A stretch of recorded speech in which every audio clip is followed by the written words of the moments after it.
Quand on dit à quelqu'un j'ai des cloportes à la maison, en général c'est pas vu comme quelque chose d'enviable. Et c'est parfaitement normal, la plupart des gens considèrent les cloportes qu'on appelle aussi isopodes comme des nuisibles. Pourquoi on voudrait en adopter? Et ben laissez-moi vous dire qu'il y a une tonne de raisons, parce que ces petits gars sont vraiment incroyables. Salut, je suis Jessica, je suis vétérinaire et passionnée de biodiversité et aujourd'hui je vais vous expliquer pourquoi j'élève des isopodes à la maison. D'ailleurs les gens ont souvent des théories là-dessus et ma préférée c'est pour les manger? Alors non, vraiment pas. Même si j'avoue il est possible que dans ma jeunesse cette scène du Roi Lion m'ait un peu donné faim. Voilà, c'est dit. Alors pourquoi? Bon déjà j'en ai pas toujours eu, ça va faire 3 ans et avant ça j'aurais sûrement été aussi un peu sceptique si on m'en avait proposé. Parce que dans l'imaginaire collectif, les cloportes c'est dégueu, inutile, voire nuisible, et pas adapté à la vie en captivité. Je pensais un peu comme ça à l'époque et pourtant j'ai complètement changé d'avis. Première opinion fréquente, les cloportes c'est dégueu. Voilà une notion très subjective, mais laissez-moi vous donner quelques infos pour pouvoir vous faire votre propre idée. Parce que je suis sûre que vous avez jamais vu de cloporte sous cet angle, de cette couleur ou une maman avec ses bébés cloportes. Le cloporte n'est pas un insecte, c'est un petit crustacé affranchi du milieu marin. Et c'est le truc le plus inoffensif que tu puisses imaginer. C'est lent, ça a des toutes petites pattes, ça vole pas, techniquement c'est comme une mini crevette de jardin. Et ils n'ont rien de sale ou de dégueu, c'est pas plus sale qu'une crevette ou qu'une coccinelle, et pourtant je suis sûre que t'as déjà pris une coccinelle dans tes mains. Il y a plus de 4000 espèces connues dans le monde aujourd'hui. Il y en a de toutes les formes et de toutes les couleurs. Et ces couleurs, c'est pas réservé aux espèces exotiques. En Europe, on a tellement d'espèces incroyables que quand on a commencé à s'intéresser aux isopodes aux États-Unis il y a 30 ans, et ben l'Europe s'était vue comme le paradis des cloportes. Et encore aujourd'hui, la majorité des espèces détenues sont européennes. Toutes les espèces que vous voyez défiler actuellement sont par exemple originaires de France ou d'Espagne. Ils ont ce look tout rond, une petite tête adorable,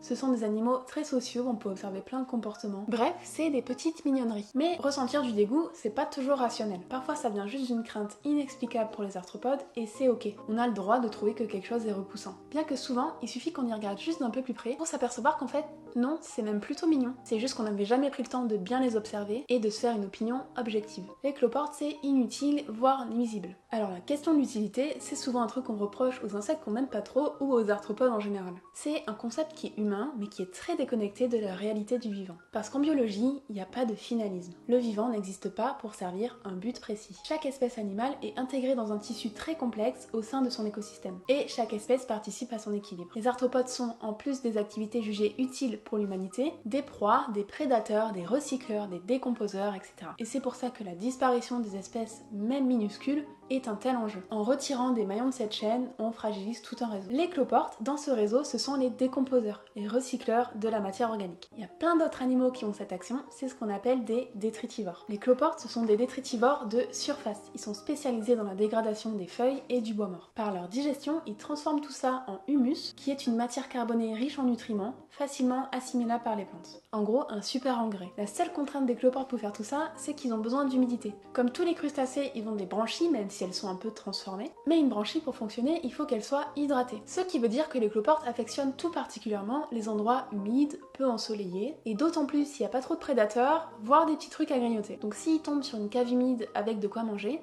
ben il y a des chances qu'ils s'y invitent. Mais ce sont pas des nuisibles pour autant. D'ailleurs, la notion de nuisible est très contestée parce qu'elle est scientifiquement infondée. Il n'existe pas d'espèces nuisibles, même si certaines peuvent avoir un impact négatif sur des activités humaines. On parle plutôt d'espèces susceptibles d'occasionner des dégâts, ce qui n'est pas du tout le cas des cloportes. Ils sont juste là parce qu'ils se sentent protégés de la déshydratation. On vit dans un monde où, Dieu merci, il y a encore un peu de faune sauvage autour des habitations, mais on s'est tellement habitué à vivre entre nous, déconnectés de la nature, qu'on s'offusque à chaque fois qu'on voit un autre animal faire sa vie. Et ça, ben c'est dommage. Si j'ai les cloportes, c'est en grande partie parce que faire entrer la nature chez soi, c'est lui redonner une place centrale dans nos vies. Les cloportes, ça n'a rien à faire en captivité. La question de l'animal en captivité est une vaste question philosophique et éthique. Ça pourrait faire l'objet d'une vidéo entière. C'est une question que je connais bien en tant que vétérinaire et que je me suis aussi beaucoup posée avant d'adopter un animal, que ce soit un chat ou des cloportes. Alors reste bien avec moi parce que ce que je vais te dire à la fin est très important à comprendre si tu as un animal ou que tu souhaites adopter un animal, que ce soit un chat, un chien, un lapin, un serpent ou des cloportes. Mais avant, j'aimerais lever une idée fausse qu'on se fait sur l'élevage des arthropodes. Tous les cloportes de mon élevage sont des animaux sélectionnés. Ils sont nés en captivité, élevés en captivité depuis des générations, et ils viennent d'élevage ou de particuliers, comme tous les animaux de compagnie. Et c'est le cas pour l'énorme majorité des gens qui ont des arthropodes à la maison. Donc si l'inquiétude c'est ils sont mieux dehors, ben la réponse c'est non. Ce sont des animaux qui sont habitués à la captivité, qui connaissent pas du tout l'état sauvage, et qui donc auraient sûrement beaucoup de mal à survivre à l'extérieur. C'est exactement pareil que si quelqu'un relâchait son lapin nain dans la nature. Déjà c'est cruel, ensuite tu sais pas quels dégâts il peut occasionner sur l'environnement, mais surtout il va connaître une fin précoce et pas drôle. Une fois qu'on a compris ça, ben il se pose quand même la question d'avoir un animal en captivité, quel qu'il soit. Et ça, comme je disais, c'est une question un peu plus profonde. Comment se faire un avis sur le bien fondé d'avoir un animal en captivité? Est-ce qu'on peut se reposer sur la loi pour y répondre? Ou sur la coutume? Eh bien pour moi, pas vraiment. Il y a qu'à voir la liste des animaux libres de détention en France, c'est un délire. Spoiler, il y a le renne dedans. Pareil pour la coutume. C'est pas parce que c'est inhabituel que c'est forcément mal, et c'est pas parce que c'est dans nos coutumes de détenir tel ou tel animal que c'est une bonne chose, que c'est fait correctement ou que ça pose pas de soucis éthiques. Alors comment on répond intelligemment à cette question? De mon point de vue, c'est en répondant à deux autres questions qui sont très importantes. Est-ce que c'est éthique et est-ce que c'est cohérent avec la biologie de l'espèce? Donc par extension avec nos connaissances actuelles du bien-être animal.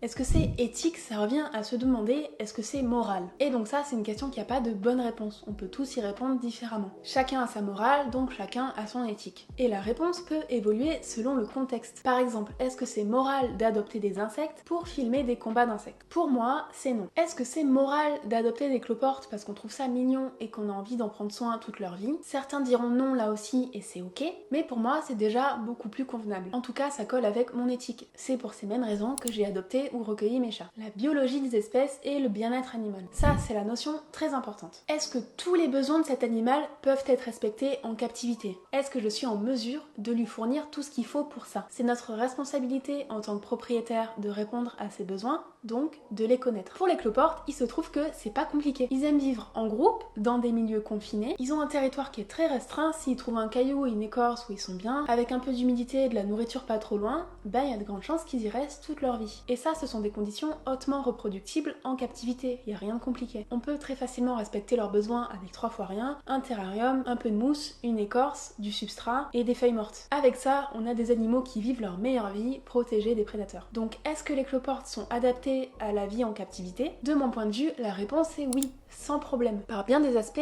je les trouve même mieux adaptés à la vie en captivité que les chats par exemple, parce qu'ils ont des besoins bien plus simples. Certes, avoir des cloportes, c'est pas habituel, certes, ils vont pas venir faire des câlins, mais la réciprocité de notre bienveillance n'est pas seulement ce qu'on aurait à attendre d'un animal. C'est pas ce qu'on attend des poissons par exemple, et pourtant des milliers de gens en ont un. Pourquoi? C'est relaxant et ça nous rattache au monde du vivant. Pouvoir contempler un animal, le regarder naître, vivre, grandir, se nourrir, se reproduire, lui apporter tout ce dont il a besoin sans lui imposer de s'adapter à notre mode de vie, c'est une approche de l'adoption qui est plus centrée sur l'animal que sur nous-mêmes. Est-ce que c'est fait pour tout le monde?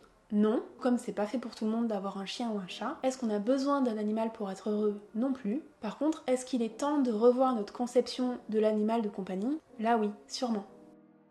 Merci beaucoup de m'avoir écouté jusque-là, c'était en sorte une introduction à ma chaîne, parce que c'est la question qui revient le plus souvent quand j'explique ce que je fais. N'hésite pas à me dire dans les commentaires ce que tu as pensé de ce format, ce que tu penses toi des cloportes ou des arthropodes en général, mais aussi quel sujet tu aimerais qu'on aborde. Si je suis là, c'est pour te faire découvrir des choses sur les petites bêtes ou sur les grosses, et répondre à tes questions.